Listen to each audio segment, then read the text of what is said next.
Did you know it was possible that you could fire your fans? Now, you might be thinking, why would I ever want to do that? Because, the fans are the boss. That's something we've heard from a lot of musicians, right? I've heard it from my heroes. They've said, the fans are the boss, right? Well, not exactly, right? That's a very nice sentiment to think, but when it comes down to it, not all fans are created equal. And what if having some of these toxic fans in your fan base not only hurt you and your perception of your audience, but it also hurt the people who were good that you would like to stick around and be more of? They're going to start going away because they don't want to be around the toxic fans that for some reason we refuse to get rid of. So in this video, I'm going to share with you exactly how you can identify which fans need to be fired, right? So I want to preface it with this, by the way. One of these things alone may not be enough to justify firing a fan completely. I think they have to match 2 or more of these things, broadly speaking. Some of them are bad enough on their own that you might just want to get rid of them, but at least a couple of these you might want to. You don't want to just say, oh, I saw someone who's kind of like that, block, or something like that. We don't want to do that. So make sure you check out all of these so you can identify which ones are worth getting rid of right now. So stay locked in as we're going to go a little bit deeper now on how to identify these fans. So the first trait that I would look for, you need to look for a passive fan. It's not a good trait. What is a passive fan? Think about this for a second. Think about yourself. Who are some artists that you're passive towards? Meaning, you'll listen to that one song once in a blue moon, right? You know the band I'm thinking of, right? Well, I know you are for you. Would you like your fans to be like that for you? Yeah, me neither. I wouldn't want that either. That sounds terrible. Yeah, I want a ton of fans that just listen to my song one time, once every 3 months. No, that sounds terrible, right? And then think about the general feeling of passivity. Think about your coworkers who you don't really hate, but you don't really like. You're just kind of passive towards. Is that the feeling that we would like people to have towards us in our music business? Absolutely not, right? So we have to identify some of the traits of passivity. What are some of the traits that identify a fan as being maybe too passive? They're low engagement, right? And they're low consumption. What does that mean? Well, low engagement's pretty self-explanatory. They'll watch your videos, but they won't really comment on them. They may like a video here and there, but they don't really do much other than that. Now, sometimes, I'm not going to blame it all on the fans, sometimes it's the content. So we really have to be careful. But what we need to look at is the combination of low engagement, low consumption. Now, how do you identify low consumption? Low consumption can be identified a few different ways, but here's the combo to me that I start to realize is a passive fan that maybe we need to take a look at, because this is one of the traits that isn't, damning all just on its own. This one requires some other ones with it to be all right, we need to get rid of them. But this is the warning flare. This is the one that kind of gets you, your dog ears should go up and go, oh, ruh-roh, Raggy, we got a problem here. So this is someone who is following you, but they're not really liking things, and they're not really commenting on things. And if they're in your email list, they're potentially not even opening the emails that you're sending them. And if they are opening the emails that you're sending them, potentially they're not clicking them. Now that one can be your fault sometimes, right? And same with the subject line. But if you're doing it right, you've got a good following of people, but there's this group of people that just, they're not opening the emails. What's going on? Every email I've sent out, they haven't opened the last 10 emails I've sent them. That's low consumption, right? Now they're not consuming the stuff that you're sending them that they signed up for. They signed up to be on your email list, and if you're not sending them spam, you're sending them genuine value and stories and unique, opportunities to listen to the music and all this kind of stuff, and then they're not consuming that, that should be a red flag. I've had clients in the past where we've had to basically say, you need to start from scratch with this list, because the list was 1,700 to 2,000 people worth of just passive people. Didn't really want to open the emails. At first, it was oh, there's got to be a spam filter that's blocking us. But then, once we got past the spam filter, still, open rates were down and really bad. And so that can only be accounted for when you're doing the right things. You're doing the things that garner on the worst possible end of the spectrum, 15% open rates or 20% open rates. But when you're getting 1% open rate. There's a huge problem. You maybe have a list full of people who are low engagement, low consumption. And guess what? Having an email list can get expensive. I mean, especially if you're not using like all-in-one solutions that integrate email marketing into it. I like to use something like Elite 360. I think it's the most efficient for that kind of stuff. But what we have to look at is like the more people that are there filling up the space, taking up room on your email list, you're paying for them. And so we need to be able to kick those babies out. So sometimes I've had two different philosophies. If you've never had a proper method of engaging with an audience, right? You didn't really know what you were doing on an email list. You didn't know how to create subject lines that garnered curiosity, asked questions, maybe used personalization in the subject line. Things like that to get people to, click on the emails. You didn't know how to do that. You didn't know how to write the emails in such a way that made them want to click on the link to go listen to the song or download the free whatever. Those are skills that you can learn, right? But once you implement them, now we have to look at the list, I think, more attentively, because sometimes you could look at the list like, yeah, okay, let me just go look at my past metrics. Only look at your past metrics if you've been doing what I was just describing. If you haven't been doing what's been described, then you're probably going to get a faulty view, because you need to make sure your chops are as tip-top as they can possibly be so that you can clearly identify that it's not you that's the problem, but it's the fan, right? So you need to identify, like, how can I get better? How can I improve myself, right? So that once you get to that point, you'll start creating emails that are of pretty high quality, or at least good enough quality to garner 15% open rates to 20% open rates. And from there, you can start seeing still a bulk of people that are not engaging and consuming the content that you're sending them. Okay, that's a quick way that you can identify passive fans, right? You can do this the short way on social media on followers. Like, you just look at the constant posts that you're putting out there. Sometimes you can see people who view it, sometimes you can't, depending on the platform. And yeah, so you can just identify, okay, these people are following, but they're not really consuming. So maybe, sometimes you want to keep people around, but sometimes you don't. You're going to have to ultimately make that decision based, I think, on the next couple of things I'm going to talk about. Because like I said, passivity is the warning flare. Passivity is the thing that, like, oh crap, we should be worried. Now, here's the next two things that we need to be worried about. And I think they're a little bit more damning of things once you start to actually see them in some of your fans, or at least the people that you're selling to. I'll give you some stories about it as we go along. So the first thing is if they're cheap. Yep, I know there's been plenty of circumstances where I've ran into cheap fans. Now, some people are like, Dax, are you just being greedy? Like, oh, just because they wouldn't buy your thing, they're cheap. No. Let me give you an example. We were in Cleveland, Ohio. It was by a river. It was some kind of venue. I forget the name of it, but we were by a river, and we're selling merch. We just played a really good show, had a great reception and everything. So we're sitting there behind the table. A guy comes up, drink in hand. So we should know, first of all, that he had enough money to spend on alcoholic beverages. And then he walks up and he goes, koozies? Oh, man, $5 for a koozie? No way, man. That's robbery. You guys are ridiculous. And we're like, yeah, man, the prices are what they are, man. But, we're just trying to get to the next venue, trying to get something to eat tonight, And he goes, oh, you're going to eat just fine, man. I'll give you $2 for it.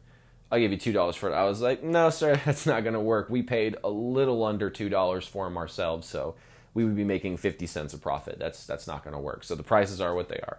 And he kind of threw a conniption fit and goes, oh, that's a bunch of bull ash. And he just started started freaking out and walked away angrily from the table. Now keep in mind, when someone's cheap, there's a little bit more at play there, because you understand that as a musician, like, money's never really like the reason we got into this. It's just sort of the thing that we need to sustain the business. So we view money as just fuel for the business. It's a necessity for that. Right now, money helps us out in other areas of our lives, but money can only solve money problems. Put it that way. But money is a problem for businesses that don't have any. So if you're a music business, you're an independent artist or whatever, you have to make sure that you've got some money coming in. And so the fact that someone can be so cheap with some of your stuff, especially if they, if there's someone like, hey, you guys did great tonight. So I forgot to mention that he complimented us because I was focusing on the other parts of the story. But you get it. He came up and was like, hey, good show tonight. He wasn't that complimentary, but, he was like, yeah, Oh, I'll take it. Yeah. Oh, wait, $5? And then went on. But you have to know your value, and you have to understand that not everyone will get what you're doing. And in fact, I've had people come up to me where they pretend to like me. At least on the surface, they're very friendly. They'll buy merchandise, and then they'll pull you in real close like. And they'll go, you know, you're living my dream. Did you know that? And then they'll stare at you like, now you say something. And it's, you're just sitting there like, I'm actually living my dream. So if you're not living your dream, that's kind of a you problem, dude. But like, there's those people that will resent your plight. So when they look at, oh, here's a musician trying to sell a $5 koozie, you know, a $3 sticker, a $5 decal, something like that. They want to nickel and dime you for everything because deep down, they really don't think you should be able to do what you're doing. There's a lot of people that wish they were doing what you were doing. They'll show up to shows and stuff, but they're never going to purchase anything from you, or if they do, they're going to try to haggle you down because really they don't respect what you're doing as a true business. It's more of like a hobby. And so they come over there and they try to like cheap talk you down to stuff because they're like, yeah, you're not like a true business person. All this stuff is really flexible, you know? So you have to see the traits of someone who's like cheap, right? So let's like identify that. So the traits of someone who is cheap is obviously like low spending, someone who will not spend money on your offers. And, you know, we could get kind of general with the term cheap. I was using, you know, pretty specific examples, but we could be a little bit general here, where I'm going to call people cheap, people who have money to spend, will spend it on musicians, potentially, but just choose not to because, oh, you know. And if they're, hey, listen, if fans can't afford it, we obviously will never shame somebody for being in a financial situation where they can't afford our most expensive stuff or maybe sometimes even tickets to shows. We can respect fans no matter what socioeconomic status someone is. That's not the point. The point is there are people who are in a perfectly fine socioeconomic status who will nickel and dime you for every little freaking penny because they don't want to spend hardly anything. So they have low spending habits, right? They don't want to spend anything. They're the people that have the coupons for everything and they want the discount and the half off, or, you know, oh, if I find a hair in it, it's half off, so I bring my hair from home. You know what I'm saying? There's those people. And they have a low offense threshold. What does that mean? That means the threshold that you need to cross to offend them by selling them something is very low. So the koozie guy is my best example of this. It's a koozie. It's a $5 piece of foam that keeps your hand cold no matter what your beverage, and it's got a badass design on it. Who wouldn't spend $5 on that? So sometimes they're velvet. Ooh. But no, like if I offend you by selling a $5 koozie, or you offend your fans by selling a $5 koozie, I would argue to you that that fan is not really like a fan, a true fan. Because like I said, there's a difference between fans who can't afford something and fans who will not spend money on you and then will get offended when you try to sell them things, right? Those fans are not worth your time. I'll be the one who can say it so you don't have to, so I can take the heat so you don't have to. I'll just say it out loud for everybody. It's kind of one of those things where if you support a local business, let's say, I support local music. Let's just say I support local business for a second. What if you never bought from the local business that you allegedly support? Would people think you're being honest when you say, I support local business? Why? Because you shared some stuff on Facebook? Like, sorry, it takes a little bit more than that to support someone. It's one thing to promote someone, and so like, oh, I'm promoting through word of mouth support, you know, that's how I'm supporting you. Some people, okay, like doing that one time is a nice gesture. It's a very nice gesture. Is it going to make any meaningful impact? Probably not likely. Now, if someone's committed and they're doing it over and over and over again and have basically started like a little fan club for you, they never really buy anything, but they set up all this like like, oh, this is the insert artist fan page, not officially run by anybody in there, just a fan page. And then they throw all this stuff about you. Like, okay, even if they're not buying anything, they're basically like working for you for free. You understand, right? So again, we can separate, because we don't want to just take a greedy lens with this, where it's like, oh, if you don't buy anything from me, then you're not a fan. It's not. It's a little bit more nuanced than that. The real truth of the matter, because there are some people who can't afford, and so we don't shame people who can't afford, and there are some people who support through other means than monetary support, but they are genuinely supporting. Now, there are people who like to pretend they're one of those two people, but really they just don't want to spend anything, and they kind of want to increase their status by being near you, but they don't want to pay for anything. They don't want to do any of that kind of stuff, right? There's people who I've seen who will bring food for bands, but they don't just do it for one band. They do it for every band that comes through town. There's this wonderful lady named Tracy who would feed us every time we went to the machine shop in Flint, Michigan. And or where we were in Nashville, or like, think about how far away those places are, by the way. Flint, Michigan and Nashville. She was in both venues feeding the entire, not just the headliner, she was feeding the whole bill. And it was good. It was good, like homemade, like chicken noodle soup and banana bread. It was legit. And she did this all, so, and here's the thing too, Tracy's badass. She'll buy merch too. But even if she never bought a single thing from us, even if she never bought a single sticker or whatever, but she listens to us, I would still love Tracy, because she's helped us out. Like the money that we saved, not going to Taco Bell that night, she paid for us to basically not eat out, right? So she's already paid for us in different ways. So we have to be able to acknowledge those things. We don't want to just be greedy, but you have to recognize a clear pattern in somebody who is unwilling to support you, even though they claim to want to support you, right? So they have a low spending habit and a low offense threshold. So as soon as you start to sell to them, they're going to unsubscribe for your email list, or they're going to complain about it in the comments if you put anything in your stories or something, right? So I need to point this out. We need the opposite the patterns and habits of these things. So like for the passive people, we need active people. We need people who are high engagement, high consumption. I'm going to engage. I'm going to comment on a bunch of stuff. I'm going to like a bunch of stuff, and I'm going to consume a lot of the stuff that you send me. You're going to send me an email. I'm going to read it, right? You tell me to click on a link. I'm going to click on it.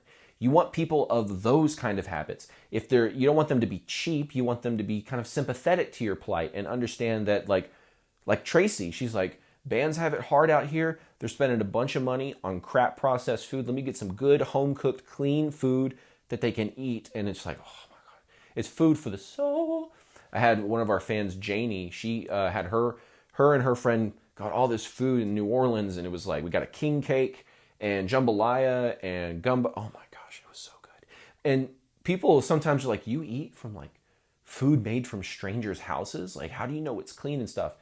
The real truthful answer is I don't know 100% for sure, but I trust them. Put it this way.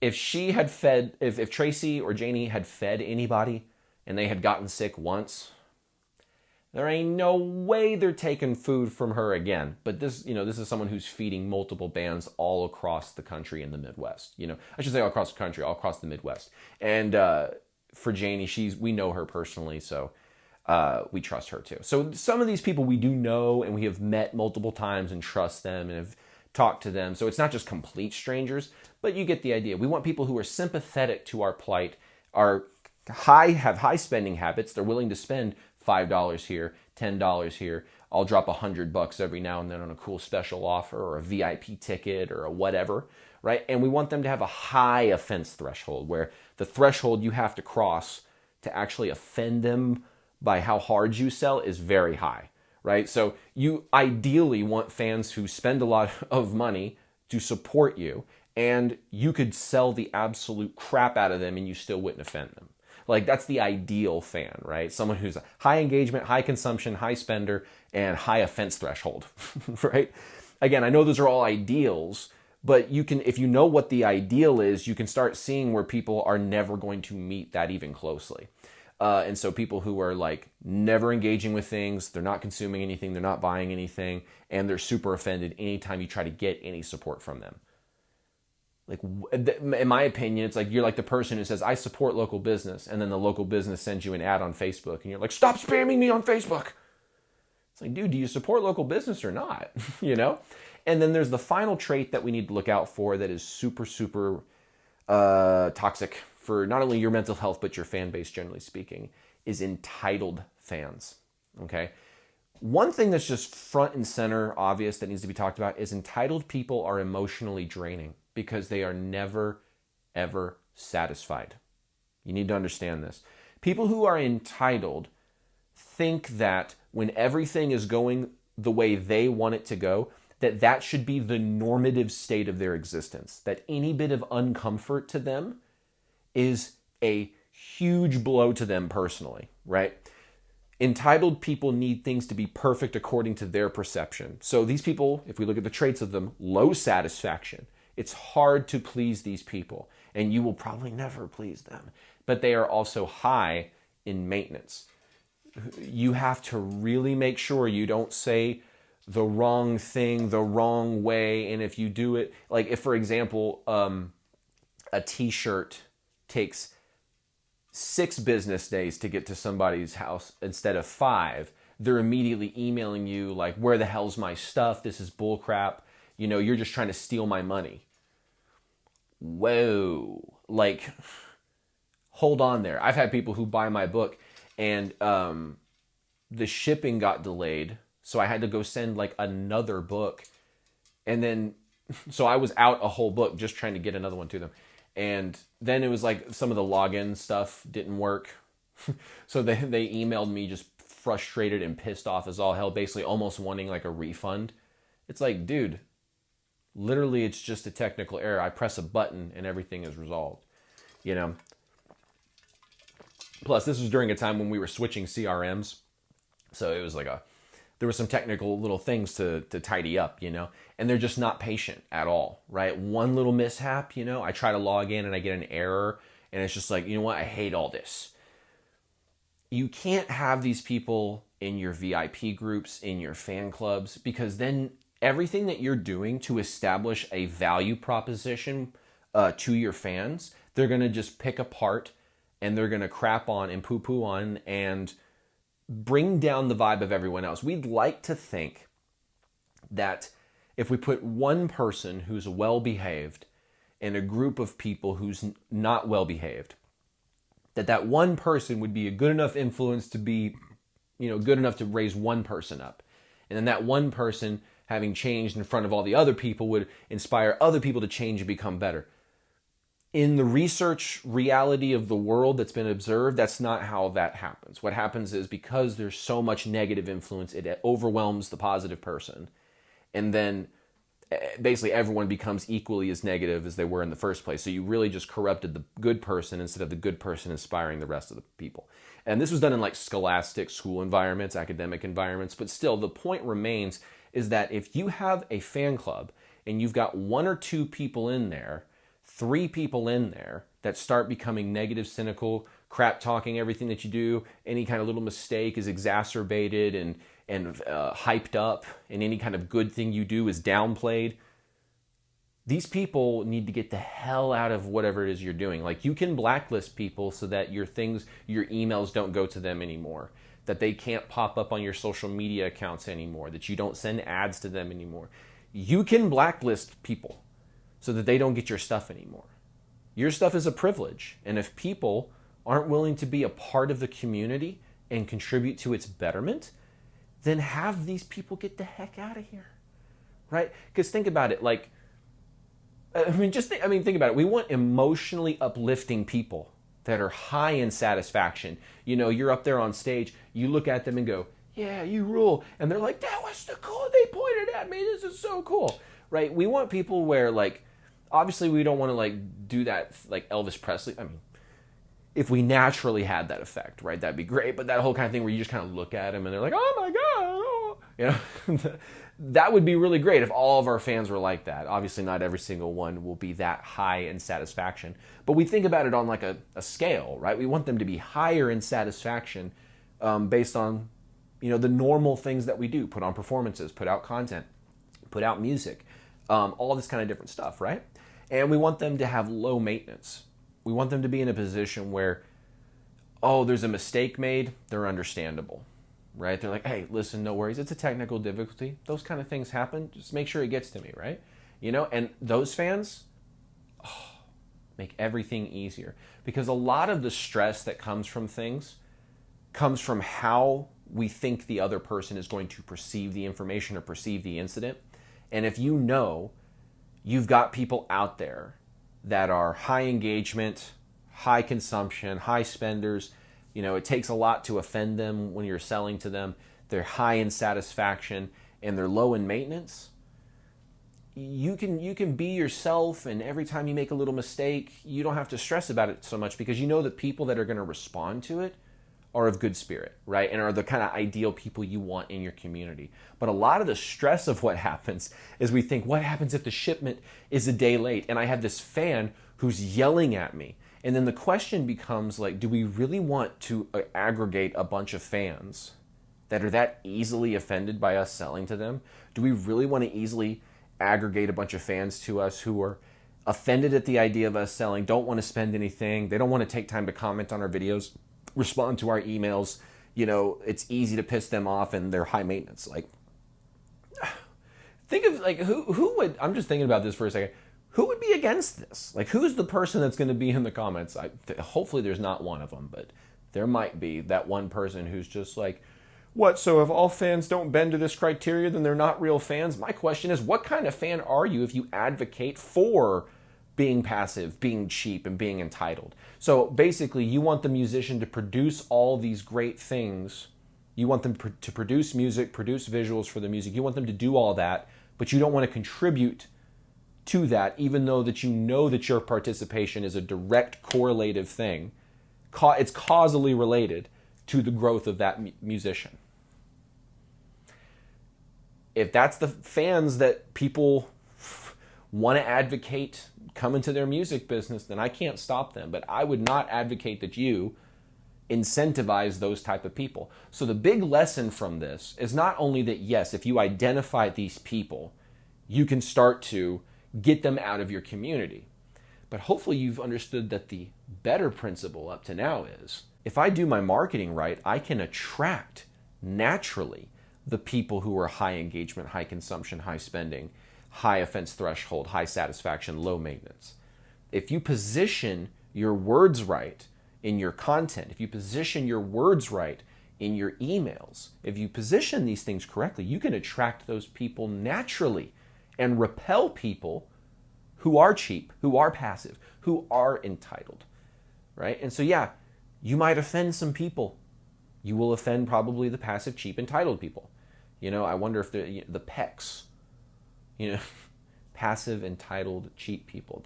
I don't know. We'll come up with some kind of fun acronym for them. But the whole idea is you need to focus on how you can sort of audit your community and be able to identify within your fan base, like, these people are causing issues. Just like if you were at a gig, right, and you see people in the crowd, let's say you have 1,000 of your fans in front of you, right, and you see, like, there's this dude who's just, like, being a total jerk and fighting people and being inappropriate with people around him and stuff like that. You reserve the right to say, like, get out of my show, get out of my rock show, or get out of my country show, or whatever show you have on, right? You reserve that right. And no one's ever going to be like, wow, he's a jerk. Why can't people just watch the show they want to watch the show? Because you would be like, because they're becoming a detriment now to what I'm trying to do. And the same thing can happen with your email list. If there's ways that you can do what's called pruning, where you can take people who have not responded to the last, like, 30 emails that you've send them like a warning. Like, hey, it's been like 30 emails since you've opened anything. Do you want to unsubscribe, or do you potentially want to come back into the fold, I wouldn't say it exactly like that, but that's basically what you can do. Especially if you have a lot of people and it's causing you to pay more for your email service provider. Trim the herd down. Get the people who are the actual gold mine of your music business on your list and keep it to those people alone, okay? So if you got some value from today's video, hit the subscribe button, the like button, all that kind of good YouTube-y stuff. But also, if you want to learn how to attract that ideal fan so that you can repel those people naturally, I've got a 3-day workshop that I'm hosting August 1st through the 3rd in Norman, Oklahoma. It's the home of Oklahoma University, Boomer Sooner, right? And we're going to be going over, at least on day one, that's going to be the prime topic, is how do we identify our dream fan? And how do we actually write this out, create the avatar, create the content hooks that are going to attract those people and repel the wrong people? Because marketing's like a battery. It's got positive and negative charge. And so the positive charge is the attraction, but the negative part is repelling the cheap people, repelling the entitled people, repelling the passive people, so that you can ultimately have your crew, your tribe of people that are a community around your music. So if that's something you're interested in, there's tickets for that in the description as well. And I look forward to seeing you on another video inside of Musicians Ignite. Take care.